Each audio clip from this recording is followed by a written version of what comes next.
بجزء قلت مؤيو زوجي دفين زركب زلو እግዚአብሔር ቃል ሁሉ ይሞ ለዛ ዘውድ እዚያ ዝስኪያ ወይ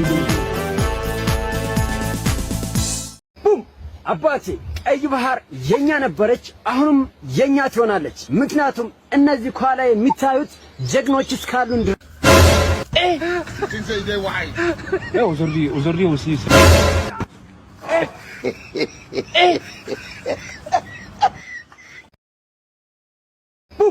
አባቴ ቀይ ባህር የኛ ነበረች አሁንም የኛ ትሆናለች ምክንያቱም እነዚህ ኳላ የሚታዩት ጀግኖች እስካሉን وزردي وسيس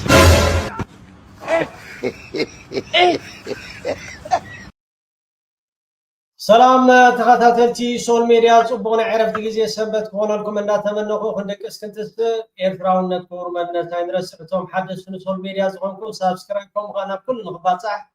شير لايك يتحمقوا صلايخا وحج كوس دخلو تخيلكا لايك تخيلكا خا نا كل نخبات صح شير على حاجه زيمو صبو انا زلنا صبو راي صبو كمانا صبو زلو يلن تمالي اتا نطفاتنا تسرح زنبرت اب غوربيت هاجر بعابيو ابز حجي اوان انتاي زكايدلو نحدايلنا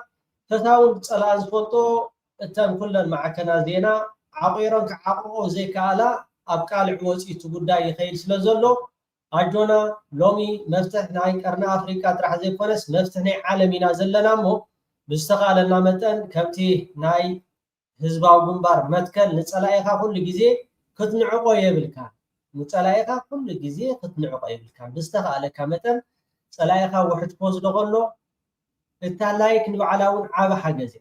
اتا شيرون عبا حجزي خبات عبي اصوار يلن اتا ابايتا 150 لو معد زوصه اندحدا بي بي سي اندحداريمو بي بي سي كاندي مسارح ناي بلصقنا يانير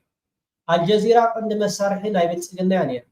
ابز حجي وان جن اتا حقي تحابيو سلا تحبا سلا زيك اب قالع خاوصي سلا زلو اذن اي بعد سعوديا خو مخا اي بعد جبسي ابز حجي وان اتزنبره ناريشن تغير سلا زلو بستخالنا متن ناب كله نخباص شرايط حمقو هو بزخ نجمر حجز وصا مالتي بي بي سي نيوز افريكا ኢትዮጵያ ኢሌክሽን 2026 ዝበዝሕ ክፋል ናይ ኢትዮጵያ ክልላት ካብ ኢድ ቁጥጥር ናይ ብልጽግና ትግራይ በዓቢዩ ብናይ ፋኖ ኣብ ናይ ክልል ኣምሓራ በዓቢዩ እዚ ክልቲኡ ካብ ኢድ ቁጥጥር ወፃኢ ናይቲ ማእከላይ መንግስቲ ናይ አዲስ አበባ ዘሎ ናይ 4 ኪሎ ካብ ኢድ ቁጥጥር ወፃኢ ኮይኑ ማለት እዩ ኦሮሚያ ክልል ውን 75 ሚታዊት ካብ ኢድ ቁጥጥር ናይቲ መንግስቲ ኮይኑሎ ካልኦት ክልላት ውን ኩናት ወረኺናት ከምኡውን ናብ ዝተፈላለዩ ቦታታት ንኽትንቀሳቀስ ካብን ናብን ኣዝዩ ኣስጋኢ ከምኡውን መካይን ብለይቲ ይኹን ብቀትሪ ተዓጊተን ኣፈቀድኡ ወተሃደራት ብፈንጂ ከምኡ ከዓ ብዝተፈላለዩ ተተኮስቲ ንኽንቀሳቀሱ ዝፍትኑ ብተመልከተለይ ኣብ ከምዚኢታት ነገራት በፂሒ ስለ ዘሎ እቲ ናይ ፋኖ ይኹን እቲ ናይ ኦላ ኣቀደም ኣቢሉ ኣብቲ ናይ ትማሊ ዝሓበሮ ን7-5 መዓልቲ ዝኸደ ዝኾነ ምንቅስቃሳት ናይ መካይን ንኸይግበር ኣብተን ክልላት እተን ዝተፈቀደለን ናይ ሆስፒታላት ናይ ኣምቡላንስ ተዘይኮይኑ ካልእ ክንቀሳቀሳ ኣይፍቀደኒ ኣብዚ ሕጂ እዋን ስርዓት ብልጽግና ድሕዞን ድጭቡጦን ትርእይዎ እታ 4 ኪሎ አዲስ አበባ በብዝሒ ወተሃደራት በብዝሒ ተሽከርከርቲ ዱርዓት ኣዋፊሩ ጸጥታ ኣምሕላው ይርከብ እሱ ከዓ ካብ ምንታይ ዝተበገሰዩ ሕጂ ዝመጻን ሓበሬታ ኣሎ ንቑዑ ክንድስሲና ካብቲ ዝገርም ግን እዚ መራሒ ናይ ኬንያ ዝነበረ ባንዳ ዕሱብ ናይ ምዕራባውያን ማለት እዩ ኬንያታ ኡሁሩ ኬንያታ ቀንዲ የማናይ ኢድ ናይ አብይ አሕመድ ኮይኑ ቀንዲ የማናይ ኢድ ናይ ምዕራባውያን ከምኡውን ናይ በዓል አሜሪካ ልኡኽ ዝፍጽም ተወካሊ ናይ አፍሪካዊ ሕብረት ኮይኑ ነቲ ምርጫ እሞ ከዓ በዓል ኤሮጳ ዩኒየን ዝተሓሰምኦ ብዙሓት ሃገራት ውን ዝኾነነኦ መብዛሕት እንተን ሜድያታት ናይ ዓለም ውን እዚ ዝግበር ዘሎ ምርጫ በጀካታ አዲስ አበባ ተዘይኮይኑ መብዛሕትኡ እቲ መንግስቲ ዝቆፃፀሮ ወይ ከዓ እቲ ናይቲ ሃገር ብዝሒ ህዝቢ ርኢኻ ካብ ኢድ ቁፅፅር ናይቲ መንግስቲ ዘሎ ክብላ ኣብ ዝገፃሉ ዘሎ እዋን እዚ ንምርኣይ ፀገም በዓል እዚኣቶም እዮም ንኣፍሪካ ዘርፍርዋ በዓል እዚኣቶም እዮም ከዓ ክብረት ናይ ኣፍሪካ ሸይቶም ክብረት ናይ ምዕራባውያን ከምኡ ከዓ ክብረት ናይ በዓል ኣሜሪካ ናይ በዓል እስራኤል ናይ በዓል ኢማራት ዓረብ ገንዘብ ነዛ ንጅቦም ንውልቆም ዝሓስቡ ተዘይኮይኖም በዓል ኬንያታ ንስኻ ትውክሎ የለን ንስኻ ትውክሎ ሜይቢ ንዓኻ ዝመስሉ ይኡዱክ ሓደ ደደብ ኢኻ ማለት እዩ ኣብ ክልል ኣምሓራ እንታይ ክግበር ኖ እንታይ መሲልኩም ሓደ ሓደ ነዚኣቶም ኪኖ ደደብ ሓሊፍካ ኣብ ክልል ኣምሓራ እንታይ ይግበር ኣሎ ኣብ ክልል ኦሮሚያ እንታይ ይግበር ኣሎ ጠፊእዎም ኣይኮነን ኣብ ሱዳን አርኤስኤፍ እንታይ ይግበር ኣሎ ኣብ ልዕሊ ህዝቢ ሱዳን እንታይ ጨፍጫፍ ይካየድ ኣሎ እዚኣቶም ከም ዳይናሶር ካብ ቀርኒ ኣፍሪካ ይኮነን ካብ ዓለም ክፀንቱ ዘለዎም ከምዚኣቶም ሓሰማ ዝኣመሰሉ ሰባት ክእለዩ ዘለዎም ሰባት ሕጂ ንዓና ይውክለናኒ ናይ ኣፍሪካዊ ሕብረት መፂኡ እዛ ስዋይ መንግስቲ ኤርትራ ካብ ምዚኦም ምእካብ ኢልካ ዓብ ስራሕ ይውን ንሱ እውን ካብኡ ዝበልፅ ስራሕ ስለዘየለ ጋሕቴላይ ወይ ከዓ ኣብ ካልእ ሻሂ ሰቲኻ ብምፃእ ይሓይሽ ዝበሎ ክቡር ፕረዚደንት ኢሳያስ ኣፈወርቂ ነዚኣቶም ምእካብ ማለት ግዜኻ ምጥፋእ ጥራሕ እዚ ከዓ ናይ ምርጫ ወኪል ኮይኑ Ethiopia is home to our continental organization, the African Union, and therefore the election here is important not just for Ethiopia but for the entire continent. So therefore we are very happy to be here, to be amongst our brothers and sisters, and to witness the voting that shall take place on Monday. And ours is really just to call for a peaceful situation, as Ethiopians are known for, and for people to wisely make their choice so that Ethiopia can continue to grow from strength to strength, which would be our dream and our desire as a model for our continent. ሕጂዚ ወኪል ይባካ ከምስሪዎ ዘለኹም ነቲ ኣብ ኢትዮጵያ ዕቤት ርኢ ኣላ ኢትዮጵያ ከምዚኣ ገለ እንዳተባሃለ ንጅቦም ኢሎም ዝነብሩ ከምዚኣቶም ካብ ኣፍሪካ ክብረት ኣፍሪካ ሸይጦም ህዝቢ ኣፍሪካ ንኽፀነት ንኽጠፍእ ንጅቦኦም ኢሎም ንኸብዶም ኢሎም ዝነብሩ እዚኣቶም መሰልቶም ማለት እዩ ከም ኣብይ ኣሕመድን እዝን ካብ ገፅ ኣፍሪካ ክጠፍኡ ጥራሕ እዩ ዘሎ ካብ ገፅ ኣፍሪካ ክጠፍኡ ዘለዎም ቀዳምነት ናይ ቀዳምነት እዩ ዓሊ ስሌማን ሓውና ናይ ዮሃና ካብቶም ፕሮፌሽናል ተፃዋታይ ናይ ሕሪት ጋንታ ኤርትራ ዓሊ ስሌማን ኣብ ግብፂ ብዘርእዮ ዘሎ ዓብ ዓወት ታጋንታ እውን ዓወት ትጓናፀፍ ኣላ ሓያላት ከዓይ ኣብ ዝሓለፈ እዋን ኣብ ሞሮኮ ዝተገብረ ኣዝያ ደስ ትብል ውፅኢት ዘመዝገበት ሃገራዊት ጋንታ ኤርትራ ዓሊ ስሌማን ንኽትዕወት ዓግታራ ዝተፃወተ እሞ ዮሃና ብለኩም ኣሎ ዮሃና ዓሊ ስሌማን ሓውና ተወሰነ ኩሉ ነገር እንደገና ከዓ ኣብ ውሽጥና ኣብ ደገን ትርከብ ኤርትራውያን ከዓ ደጊመ ደጋጊሞም እንኳን መበል 35 በዓልቲ ናጽነት ኣብፅሐና ኣብፅሐኩም ክብል ይፈቱ ከምኡ ድማ ንኩሎም ኣመንቲ እስልምና ከዓ ርሑስ ዒድ ላድሓይ ግበረልኩም ዒድ ሙባረክ ከዓ ክብሎም ይፈቱ ደጊመ ደጋጊመ ቶም ሓወይ ቴንኪዩ ኩላትኩም ከዓ ካብ ዝዓበየን ዝበለፀን ዓወት ንክንረክብ ብሰላም የረከበና ቴንኪዩ علي أمودة ምናልባት فقدك أنت ده أوهينو نتوبو إيري إنترتينمنت حنت هي كتبركتلو دسم بلن نيرو ምናልባት فقدك أنت ده أوهينو أنت ده أتني حقوينا زتفعل عليه ناي سبورت مدبات نمدلاو هراي عوساو دامت علي سليمان عوتنا سالطون ابي وتكا منقصانه عنان ابتغبرو عوت نمنيلكا سول ميديا كبرى تخاتلتي مچم هذا صحف وصينيرو تصحف كا قالي حوات مالتيو ملكو سلا زي تريوم ايرتراوያን ديوم ولا تي ፖለቲካስ بدقيقه ሲካታተሉ ወዲዮም نزبل حتوس غاني زخونك سوخا انت ايو كم زلوا ترجم كان مقرب لومي زطفو سبيل كاب جوجل أمسا بيلكا ترانزليت الكا عربي يكون إنجليش يكون أم حرينيا يكون لومي سب كمان ترجم اللي يلي كان اتزمت زولوس كتنبوغو خلها بحق خنسودي كومودي نزبل حتو مجمرتا خطقمت كتكلالك حجني شي نغرات نحردا خوينو كي سمع خايون حالف خون خيلي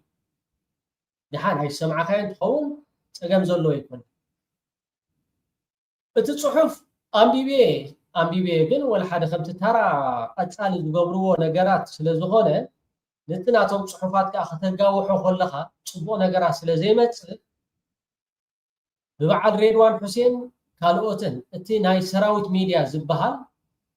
አካል ናቱ ስለ ዝኾኑ ጽቡቕ ነገራት ትመስል ኣብኣ ግን ዕረ ድርቢ የብሉ ማለት ዕረ ድርቢ የብሉ ሞ ተዓረያ ተገድሶ ማለት አፓርላማ ዝኣክል ንኺድ ደሓን ንስማዓያ ብዝኾነ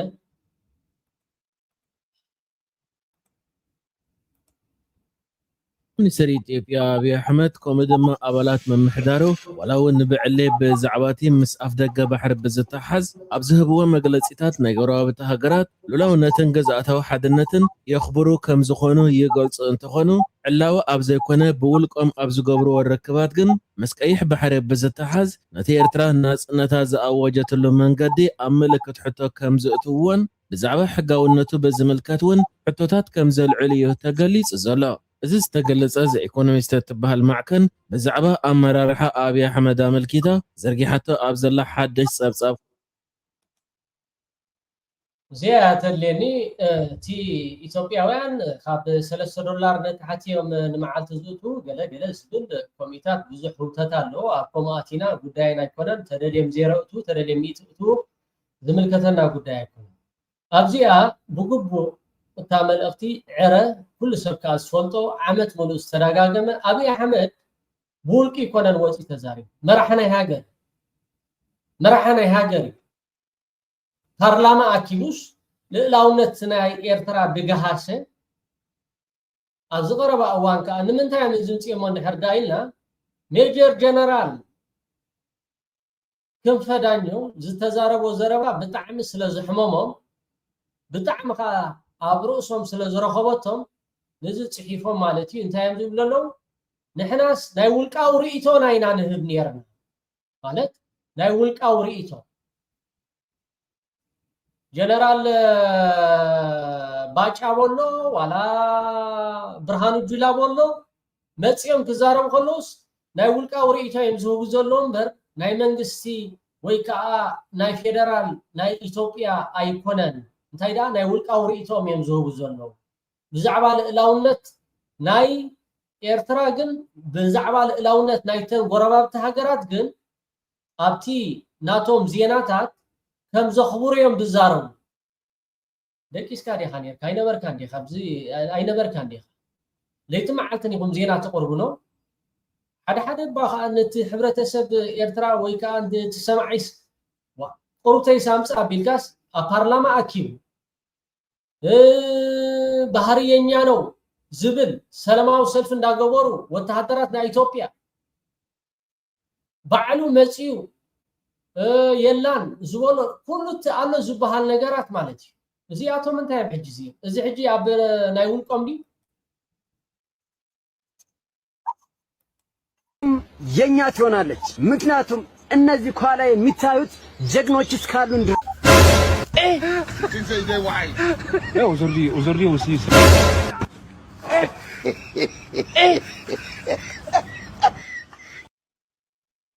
واحد زي لا يقول كدي زي اسمع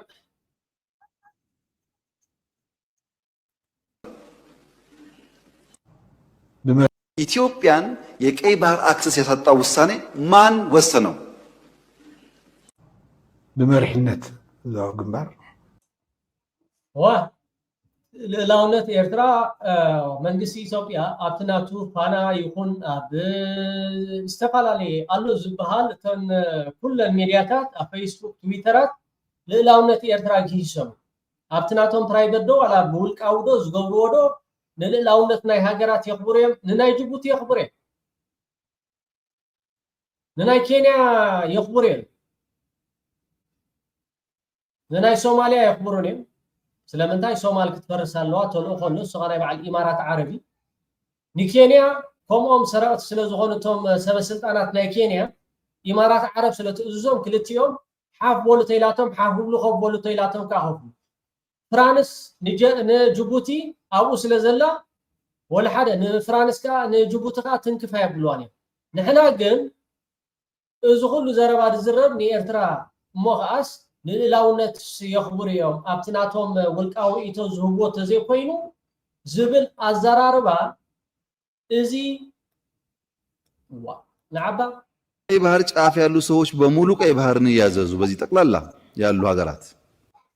እዚ ሕጂ ኣበይ ተዛሪቡ ኣብቲ ናቱ አብይ አሕመድ ኮነ መራሒ ናይ ኢትዮጵያ ኢሳያስ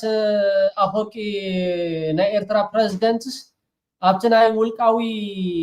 ጽሑፍ እንድሕር ዳ ጽሒፉስ ከም ናይ ውልቂ ጌርካ ኢኻ ትወስዶ እንታይ ዲኹም ትኾን ዘለኹም ፀገም እኮ እንታይ ዲ እንግሊሽ እንድሕር ዳሪኹም ሓደ ሓደ ደቂ ዓድና እንግሊሽ እኮ ቋንቋ ፍልጠት ኣይኮነን መራዳዲ እንጂ እቲ ብእንግሊሽ ዝፅሓፍ ዘይድ ባቃ ዘይጋገዩ ከምዚ ባቃ ቡፃኣት ከምዚ ባቃ ፈላጣት ገለ ኮይንኩም ጌርኩም ትቆጡ ከምኣቶም ዝድንቁር የለን ባዕልኻትኩም ከማን ዜና ደትሰርሑ ጽቡቕ ነይሩ ባዕልኻትኩም ሻለኩም ኣንቢብኩም ኣናላይዝ ደትገብሩ ጽቡቕ ከምኡ ደትፍትኑስ ኣነስ ደስ ምስ በለኒ እዚ ስምዕዎ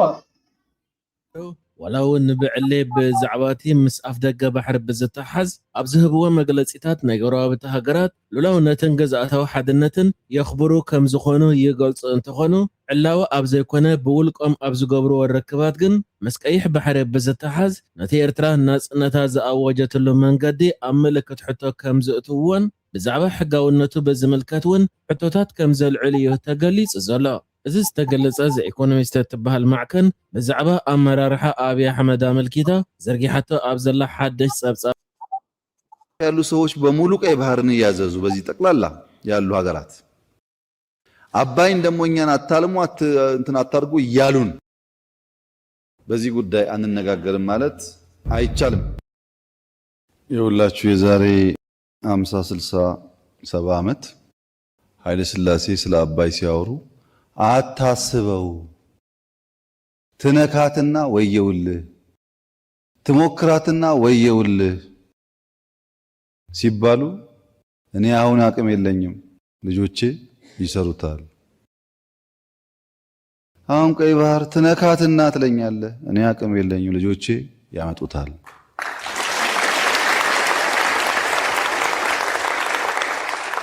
አሁን ተጣጣይት ሕጂ ኣብ ፓርላማ ምዃኑ ንኽርዳእኩም እዚ ሕጂ ሕጫጨ ወይ ከዓ ላግፂ ኣብ ልዕሊ ህዝቢ ኤርትራ ንብልፅግና ክትኳሓል ኢልካ ንብልፅግና ዘየለ ነገራት ንትኾዶ ዝፀንሐ ሎሚ ኩሉ ነገራት ልቡ ምስ ጠፍኦ ኖ ንሕና እኮ ውልቃዊ ርእይተና ኢና ንህብ ነርና ዳ እምበር ናይ ፌደራል መንግስቲ ወይ ከዓ ናይ ብልፅግና መርገፂ ኮነ ልዕላውነት ናይ ጎረባብቲ ሃገራት ንኽብር ኢና ዶ ገለ ዝበሃል ካላም ፋራቅ ኣብ ጁባኹም እትዎ በኣኻትኩም ዝደናገር ኤርትራዊ የለን ስለዚ እቲ ብእንግሊሽ ዶ ብፍራንስ ገለ ተጻሒፉ ገለ ትብሎ እስከ ርእስኹም ኣስርሕዎ ኦኬ ቋንቋ እዚ ይኮነ ፍልጠት ኣይኮነ ኦኬ ልዕልዮም ንሕና ንፈልጦ እዚ ንሪድ የቀይ ባህር አክሰስ ያሳጣው ውሳኔ ማን ወሰነው? بمرحنة ذو جنبار قدمي أون نجاهات تساتفلو نايوعلو وحلنا نايوعلو ركوتنا نايوعلو وفينت نايوعلو مسوأتي يعودوا إثيوبيا هبطوا على مهو مجزأة إثيوبيا دواء وعم بالنا نايوعلو أوي جامنيرو خجوز أوه زخدو أسافر جزء زخدو محاور جزء زخدو سراويتات دعيخو نوم زعاوتي እዚኣ ገዛእቲ ደስ ትበሎ ቢትበሎ ተሓቅሳ እቲ ቃልሲ ዝተኸፈሎ መስዋዕትነት ንጎኒ ገዲፍካ ከምዚ የለ ወሲድካ መን እዩ ፈሪሙ ሂቡ ዝበሃል ዘረባ በባዕሉ ማለት በቲ ተኸፍለ መስዋዕትነት ኣብ ዝባን መግዛእቲ ኢትዮጵያ ዝመፀ ዓነውነውኒ ከምዚ የለ ወሲድካ መን እዩ ፈሪሙ ኢሉ እውን ባዕሉ መግዛእታዊ ዘረባ እዩ ንህዝብስ ከም ስኹኢሉ ከም ኣቕሓ ናይ ምርኣይ ጉዳይ ኣፍሉጦ ናይ ዓለም ክትረክብ መበገሲ ህልወካ ኣለዎ ኢትዮጵያ ስለ ዝፈለጠታ እያ ኤርትራ ነፃ ወፂኣ ሕሶት እዩ ኤርትራ ደሲቓ እያ ንኢትዮጵያ ስዒራታ ደሲቓ ብብሔረታዊ ቃልስማ ህዝቢ ኤርትራ ተላዒሉ 30 ዓመት ተቃሊሱ ቀጥቂጡ ኣውፅይዋ ካብ ስዒሮም እዮም ደፋክቶ ሕጋዊ ልባስ ዝሃቦም ዩናይትድ ኔሽን እውን ኣፍሪካን ዩኒየን እውን ኢትዮጵያ እውን ሕጋዊ ኣፍሉጦ ሂቦሞም እዮም ኢትዮጵያ ካብ ሃገራት ምስኣ ስለ ዝነበረት ቅድሚ ኩሉ ምሃባ ምንም ፀገም ይብሉን ካሊእ ዝለዓል ሕቶ ምንታይ እንታ ፖርት ተባሂላ ድያ ዓሰብ ናትና እያ ግዛዕ ምዛዕ ዝበሃል ኣበይ ዘሎ ዓሰብ ናትና ኣበያና ሕጊ ኣበያና ውዕል የለን ኣይነበረን ዓሰብ ናትና ኣይነበረን ናትና ኣይነበረን ስለዚ እንታይ ክግበር ይኽእል ነይሩ መዓት ሃይፖቴሲስ ክተምፅእ ትኽእል ኢኻ እቲ ናብ ጎንፂ ዘየምርሕ ክልቲኦም ህዝብታት ብሓደ ተደጋጊፎም ዝለምዕሉ መገዲ እንታይ ኣሎ ኣብ ኣጠቃቅማ ወደብ እንታይ ንኢትዮጵያ እንታይ እንተገበርና ሰላም የምፅእ ዘላቂ ሰላም የምፅእ ንኣብነት ልክዕ ከም ጅቡቲ ወይ ከም በርበራ ዲና ክንከድ ዘለና ወይስ ካብኡ ውሕሽ ዝበለ ታሪፍ ምግባር ይከኣል ነይሩ ማዓት መማረፅታት ክትርኢ ትኽእል ኢኻ ክትውንን ዓሰብ ክትውንን እዩ ትቐልሲ ሕዚ ዓሰብ ክትውንን ተደልያ ሕዛ ናይ ሕዚ ናይ ኣብይ ኢትዮጵያ ከዓ ክትዋጋእ እዩ ዘለዋ ተዋጊኣ ክትስዕራ እዩ ዘለዋ ክተጥፍኣ እዩ ዘለዋ ከምቲ ንዓና ከጥፍኡና ዝደልዩ ንኤርትራ እውን ከጥፍዋ እዮም ዘለዎም እምበር ኤርትራ ወስቑ ኢለ ይርእ ቅድሚ ሕዚ እውን ከም ዝስዕሮም ኣርእዎም እዩ ካልኣይ ክድገሙ እንተደልዮም እውን ክደግሞም እዩ ሳልሳይ ራብዓይ እውን ክደግሞም እዩ ከምኡ ጌርካ ህዝቢ ኣይመራሕን ስለዚ ውዱእ ነገር እዩ ነይሩ ኣነ እኮ ተወካል ናይ ትግራይ እየ ነይረ ኣብ እዋን ስግግር ኣነ ነቲ 10 ኣባላት ናይ ፓርላማ ነይሮም ካብቶም 10 ኣባላት ናይ ስግግር እዋን ፓርላማ ኣነ ሓደ እየ ኔኹ ከኡ ስለዚ እንታይ ክብለካ ደልየ ብዛዕባ እዚ ጉዳይ ዝተላዒሉ ነይሩ ዶ ሽዑ ማለት ቀጻሊ እንታይ ላዒልዎ ዘላዕሎ ተወድአ እኮ ነገር ኮ እዩ ንኣብነት ዶክተር ሕዚ ኢትዮጵያ ንዘመናት በረ ባሕሪ ዓሰብ እያ ክትጥቀም ፀኒሓ ዓሰብን ባፅዕን ምክንያቱ ኢትዮጵያን ኤርትራን ሓደ ኣካል ስለ ዝነበራ ከምቲ ዝገለፅዎ ናይ ብፌደሬሽን ድዩ ኣብ ግዜ ሃፀይ ሃይለ ስላሴ ቀፂሉ እውን ኣብ ግዜ ደርጊ ድማ እቲ ፌደሬሽን ፈሪሱ ብሓደ ክምራሓ ተገይሩ ኢትዮጵያ እቲ ናይ በሪ ባሕሪ ኣማራፂኣ ኸ كمي كتقبر يا توهاي تحسين تعسرت أبالات خوينكم كزوتي خلكم أيضا تنان أنا قنفت بوليتيكاس الله هاي كورات تغاتاتلتي ماتشم سرعة بتسقنا بزقاتامي أب سكرين كريكم ما أب سكرين انتاي سلسفت رداي وختم لكم و بوزح سراويت بوزح درعات ولايس كمون خمس تري ودلهم بسالي ناتنايل مكونن مالت ناتنايل مكونن نايبل سجنا أفنيا ناي مثل خال ناي برهان جيلا خمس ألكم فيديو أقاتامي بروفيسور ملكيسا استزارة وزارة والو تحن خمس ألكم خال معلتي ناتنايل مكونن ماني أزي انتاي سلسة فترة أو أدي سابا نحردا إلا أبتن إكمال زنبرة أخيبا ناتنيل مكونن أب بيج ناي فيسبوك أكيعور لطيفو زولو ፌደራል ዱርዓትን ከምኡውን ፖላይስን ዝተፈላለዩ ኮማንዶታትን ኣብ ኣዲስ ኣበባ ኣዋፊሩሎ ገለ ክብል እዩ ኣብ ገጻት ፌስቡክ ጽሒፉ እንታይ ስለ ዝኾነ ማዕረ ክንዲ ዝሸበድበድ ኢሉ እንድሕር ዳይና ልክዕ ከምቲ ኦላን ፋኖን ኣብ ጽርግያ ዓጊቶሞ ዘለዉ ትኽልላት ስልኳ ገይሮም ናብ ኣዲስ ኣበባ ዝኣተው ናይ ፋኖ ናይ ኦላ ዕጡቃት ኣለዉ ዝብል ተባራሪ ወረቐት ኣብ ጥቃ 4 ኪሎ ማለት እዩ ኣብኡ ተዘርጊሑ ከም ዝነበረ እቶም ናይ ብልጽግናኻ ቀልጢፎም እቲ ወረቐቲ ከም ዝኣረይዎ ትማሊ ኣብ ኣኼባ ጽዑቕ ዝኾነ እቲ ናይ ጸጥታን ናይ ምክልኻልን ተጸሚዶም ድሕሪ ምዝርራብ እዚ ተዋፊሩ ዘሎ ሓይሊ ኣብ ኣዲስ ኣበባ ገለ ክለዓል ይኽእል ኢኻ ምባል ፋኖ ከምኡውን ኦላ ኣብ ውሽጢ ኣዲስ ኣበባ ስሪሒት ከካይድ እዮም ነቲ ምርጫ በጀካ ኣዲስ ኣበባ ከምቲ ኣቐድማ ኣቢልኩም ክትሪእዎ ፀንሐኹም ናይ ቢቢሲ ኣልጀዚራ ሲኤንኤን እቲ ዝግበር ዘሎ ኤሮፕያን ዩኒየን ነፂግዎ እዩ እታ ኣዲስ ኣበባ ጥራሕ ተዘይኮይኑ ካልእ ወላ ሓደ ውሕስነት ዘለዋ ቦታ የለን ዝብል መጠንቀቕታታት ክህባ ፀኒሐን እየን ከም በዓል ዓዲ እንግሊዝን ኣውስትራልያን ኣብዚ ሕጂ ፋኖን ኦላንን ኣዲስ ኣበባ ኣትዮም ኣለዉ ኣትዮም ስለ ዘለዉ ንዕኡ ንምክልኻል ዝብል ከምዚ ትሪእዎ ዘለኹም ናትናኤል መኮንን መን እዩ እዚ እናሃለኩም እንታይ እዩ ዝብል ዘሎ ኒው ኣላርት ኣላርት ማለት መጠንቀቕታ እዩ ኒው ኣላርት ናትናኤል መኮንን ናይ ብርሃኑ ጁላ ቀንዲ ኣፈቀላጤ ወይ ከዓ ኣፈኛ ናይ ብልጽግና ኮይኑ ከም ትሪእዎ ዘለኹም ንህዝቢ ንምርዓት ኣለና ንምባል ወላ ሓደ ይትኸውን እያ ብመገዲ ተዓፀኹምና ኣዲስ ኣበባ ግን ወላ ሓደ ክትገብሩ ይትኽእሉን ኢኹም ፋኖ ኦላን ኣብ ኣዲስ ኣበባ ውሽጢ ስርሒታት ክሰርሖም ዝብል ስግኣታት ከምኡውን ፓምፍሌት ወረቐት ጥቃ 4 ኪሎ ከባቢ ተዘርጊሑ ከም ዝነበረ ቀልጢፎም ሰዓት ዘይመልእ ንትወረቓቕቲ ናይ ፀጥታ ናይ ብልጽግና ከም ዝኣረይዎ ከም ብዙሕ ህዝቢ ኣይተዓዘቦን ወይ ከዓ ብዙሕ ህዝቢ ኣይረኣዮን ውሕድ ግን ከም ዝረኣይ ዝሕብር እቲ ዝነበረ ኣኼባ ኣብ ናይ ትማሊ እዚ እቲ ጉዳይ ማለት እዩ ካልእ ብጣዕሚ ደስ ደብል ዜና መስመር ጅቡቲ ኣዲስ ኣበባ መስመር ጅቡቲ ኣዲስ ኣበባ እውን ኣብዚ ፈሪኤኩም እየ የቕሬታ ኣብዚ እትሪእዎ ዘለኹም ማለት እዩ ምስ ናይ ቅሬታ እዚኣቶም ዕጡቃት ናይ ዓፋር ኣብ ኤርትራ ዝስልጥኑ ዝነበሩ ኣብ ኤርትራ ግቡእ ዝኾነ ኮርስ ወሲዶም ኣብዚ ሕጂ እዋን ልዕሊ ናይ ብልጽግና ዓቕሚ ኣጥርዮም ብጣዕሚ ኣብ ፅቡቅ ኮንዲሽን ወይ ከዓ ኣብ ፅቡቅ ቆመና ከም ዘለው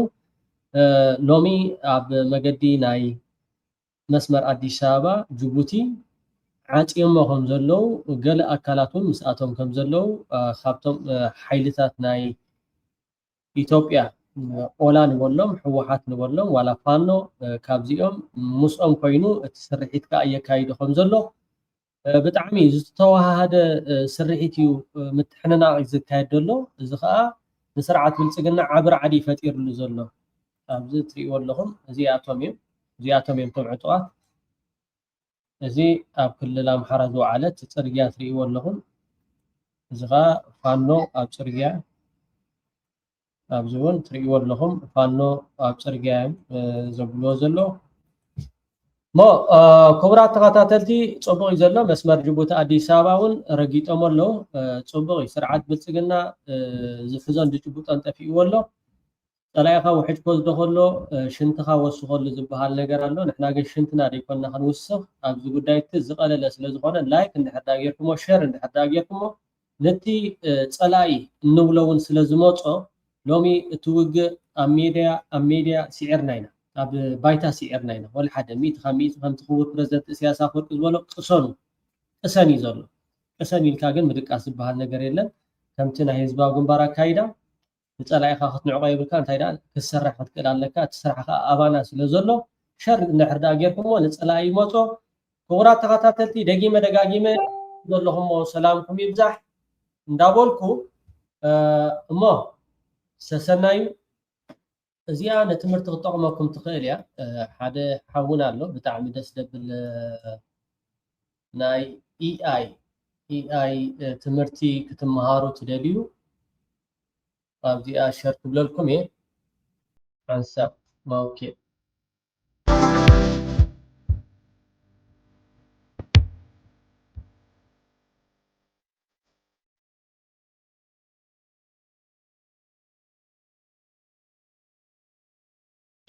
أرستي كاب شاتر ناب إنستراكتور مالتي كاب مس جبتي وين زخون AI كاب شاتر حمقبار كم يجينا إنستراكتور نبغى نبزبل نمسك جاريو أب نيوجن AI لاب يأتي دلله أب تخدم هرو حسين نازلنا ناي كود بلاي جراوند تفلالي بلاي جراوند لونا هجي كريت مي ديلي أكتيفيتي إلى تشيك ليست خبان لي هجي تحسب تايو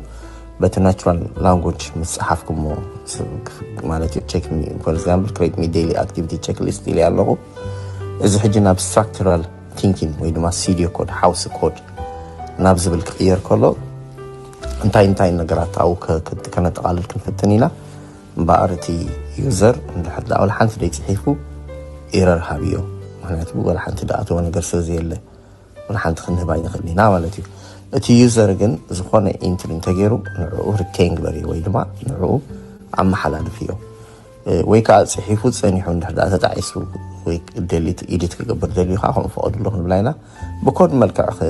شرف كلها عيد فرحوا قسمنا لكم كتلهم لوهم كم زخويني ما تسمعتي أبزخم تريون لهم ريموف ما تندبلالو آد ما تندبلالو return empty دبلالو زنا يتصحفا تفلالي سكريبتات قوانقواتات كهلوي عرضا كلاس زيادة بقول زبنا ملكع خلنا رأيناهم في التماتي حاجة تراشنال تايم زي تشيك ليست زي هنا زلنا instruction هنا زلنا ناتو تحمرت نتبتات نتايو أبزي تدقيس له why is it built this way نتاي كم زجرنا يا زولكا مرداتي حجتي أبزي تملككم مروح أبزي تروح نقرات حادة تايو أب مسرحة تكنيكال تيكونسي أمرات كأخلونا مالتيو anyways زي أب تخلص بسفح كودي preview نايز قبرنا كودكاز مصري وزر لهم عينة أبي بنالو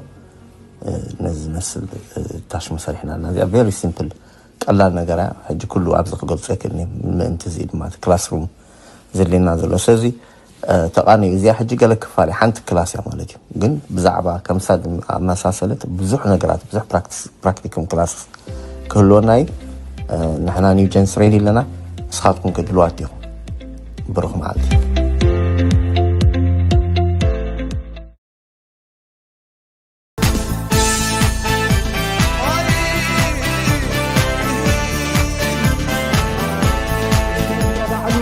بجد قلتم إيه زوجي ده في إنزل الكذب